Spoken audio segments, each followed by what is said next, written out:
Hi, I'm Chris, and please ignore the wacky setup. This is a very serious video, and I'm a very serious person. Okay, so ICE murdered a woman named Renee Good.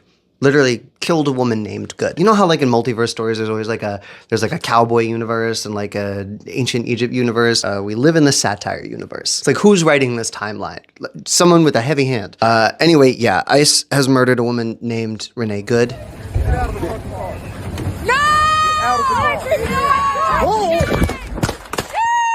They've also abducted multiple protesters who've been dying under mysterious circumstances while detained. Ever Sanchez Dominguez is actually the 5th person to die in ICE custody here in the U.S. within the last 16 days. That's what's sounding the alarm for advocates tonight. So since ICE killed Renee Good, they've escalated things.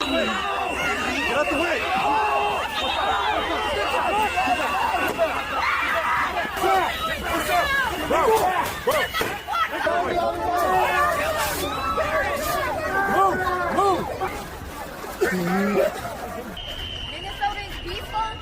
We love our neighbors, and we don't want fucking mass creeps running around shooting them. ICE started throwing flashbangs and tear gas under the vehicle, and he said that his 6-month-old stopped breathing, and now he's inside the house with EMS. I'm literally a U.S. citizen.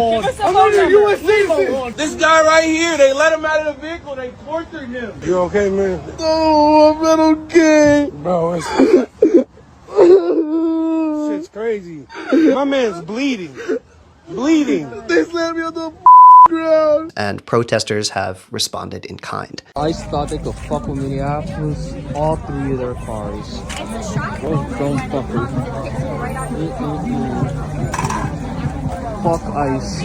Fuck Donald Trump. Fuck all of them. Actually, at this point, you can't even really call them protesters. You can more accurately call them resistors. People aren't just taking their sign for a walk anymore. They are literally physically stopping ICE. So, you know, what's notable about this uprising as compared to recent ones in American history? Yep, this is my block, this is my area. I don't go into other people's neighborhoods and try and intimidate them. I protect my people. Our neighborhood's showing up.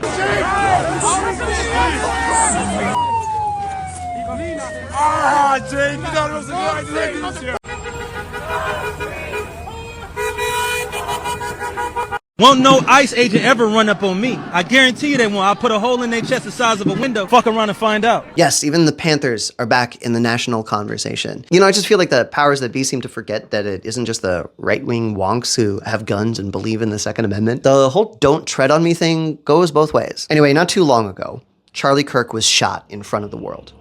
You remember that, right? Huge outcry from mainstream media. This is political violence. Political violence has no place in this country. What an awful tragedy, etc., etc. And a similar narrative has popped up around Renee Good, though the deployment of that narrative and the ultimate direction of that narrative has changed. Despite being political violence, no one's really calling it that. They are, however, warning against protesters becoming too violent. Donald Trump wants this chaos. We cannot give him what he wants. We must protest loudly, urgently, but also peacefully. Because we apparently shouldn't give ICE and the Trump administration any excuse to escalate. Which, by the way, they never really seemed to need in the first place. So, but rest assured, murdering Renee Good was a form of political violence. And killing Charlie Kirk was political violence. Deporting and detaining immigrants and American citizens is political violence. Killing Brian Johnson was political violence. Bombing Venezuela, Nigeria, Somalia, Iran, Syria, Yemen, Iraq, as Donald Trump has during this term alone, all political violence. Any war is political violence, really. The American Civil War certainly was. Chattel slavery was, and so were slave revolts. And you know, once upon a time, unions organized around the 8-hour workday and the 5-day work week, and then were slaughtered by the Pinkertons. And of course, union members fought back, lethally. And that was political violence. And now we have a weekend. So obviously political violence does have a place in this country, and not all forms of political violence or instances of political violence are cut from the same ethical cloth. But when Charlie Kirk was killed, people narrowed down its definition to refer to politically motivated assassinations specifically, which is still a perfect way to describe the execution of Renee Good. At any rate, we are drowning in political violence, and the left wing of this country is struggling to get a handle on what to do in this moment, how to message around this, and how to understand violence itself and their relationship to it. It does actually feel like, though, that the left is starting to win, or are at least in a winning position on this particular battlefield. And that's not just because the people are responding to Renee Good's murder. It's also because the right-wing media machine is way off message. You've noticed that, right? The usual right-wing media ecosystem response is kind of absent at this moment. There's not much unified conservative messaging going on right now. Do you know why? It's because Charlie Kirk is dead. And now all the grifters are too busy fighting over who gets to be his heir, which means they're all off message. Their greed will always be their greatest weakness. If you can get them all to fight over the same exact pile of filthy lucre, you will create an opportunity to get the upper hand. And that is exactly what's happening right now. Which, by the way, is not an endorsement of what was done to Kirk, but an observation about how grifters work. So let's take this moment and talk about ICE, resistance, violence, and what you can do. Okay, so you know how there are like a bunch of very online left-wing theory nerds who are always like, oh, I can clearly tell you've never read Marx, never read Hegel, never read Foucault, never read Lacan, never read Kropotkin, You know, almost invariably, those guys have never fucking read Fanon. I can tell that you haven't read Fanon. I recently reread Fanon for the first time since college, I guess, right after Charlie Kirk got killed, because I saw that and I was like, oh, wait, political violence. Fanon said something about this. And oh boy, did he. And I just find it really interesting that you don't hear much about him, you know, in left-wing theory spaces, which is strange because he directly influenced so many of the theorists you do hear about. I wonder what's different about him that makes him less popular, less well-read. Can you think of any difference between him and all the other theory guys?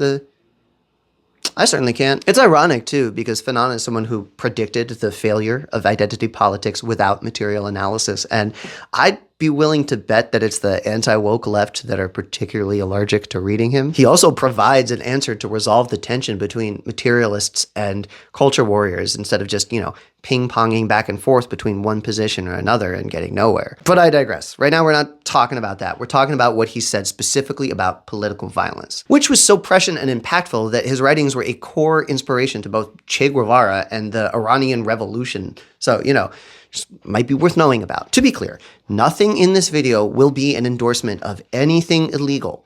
Not endorsing anything illegal. I am merely someone trying to contribute to the understanding of violence. Killing is bad. That is my official position. But, you know, regardless of how you feel, the reality is the death of Charlie Kirk really effectively crippled the right wing. Sure, he was martyred and his disgusting ideas will live on, but he can no longer be the very successful political actor that he was because he's dead. He was a good agitator, a good propagandist, and he had the ear of the current American administration. An enormous proponent for the project of specifically white supremacy and colonial rule.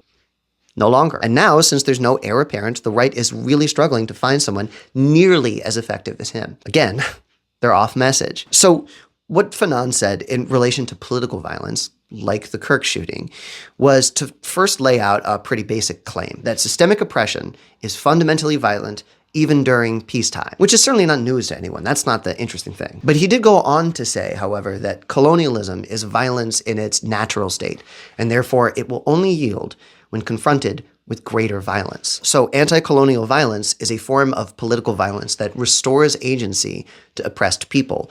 It reconstitutes them as historical actors, which is otherwise denied to them, and destroys the quote-unquote symbolic order.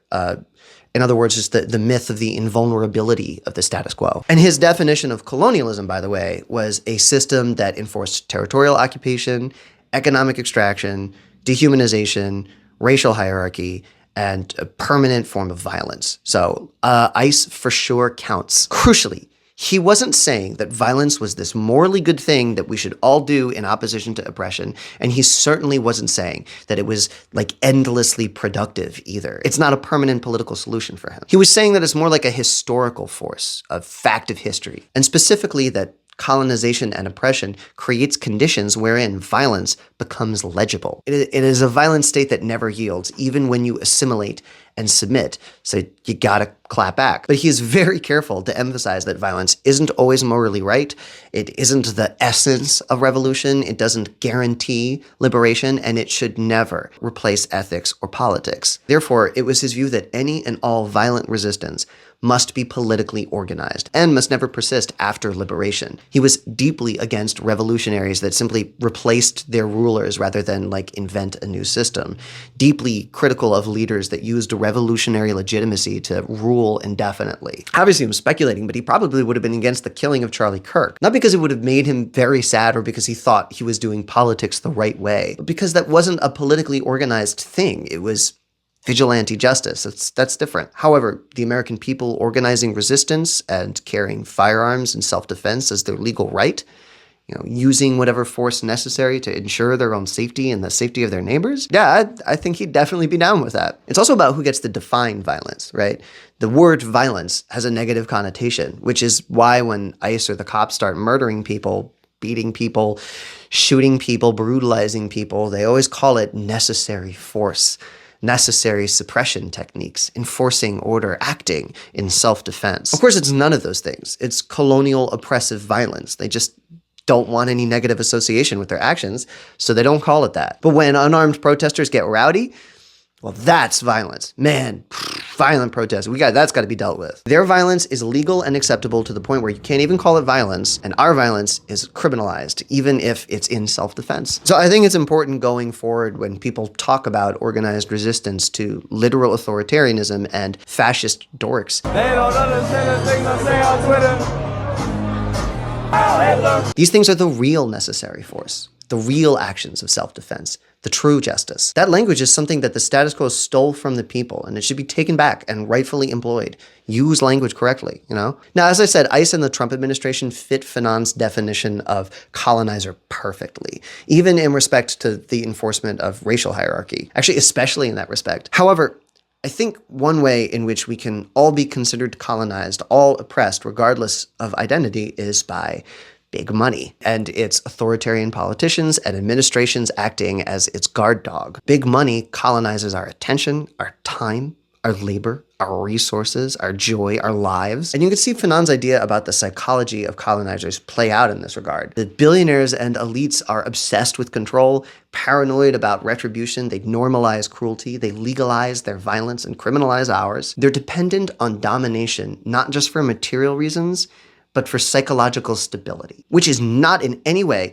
to diminish the racial reality of what is going on here right now. That's what this whole thing is based on. I'm just pointing out why I think all of us are expendable to them. Down to brass tacks, our current moment is the secret police are kidnapping brown people for being brown and even going so far as to murder sympathetic white women who get in the way. Also that a dumb billionaire can get his ego stroked, among other things, by underage girls specifically. Look, as for what you can do, this is an electric time. If you're like me, you're ready to just explode with restless energy and a desire to fight back. It feels fucked up just sit at home or watch TV and just read about all this shit going on, enjoying your various privileges. It makes you mad. You want to get out there and fucking do something. And the solution to that is getting out there and fucking doing something. If you're willing to get out there, you gotta get out there. Just go.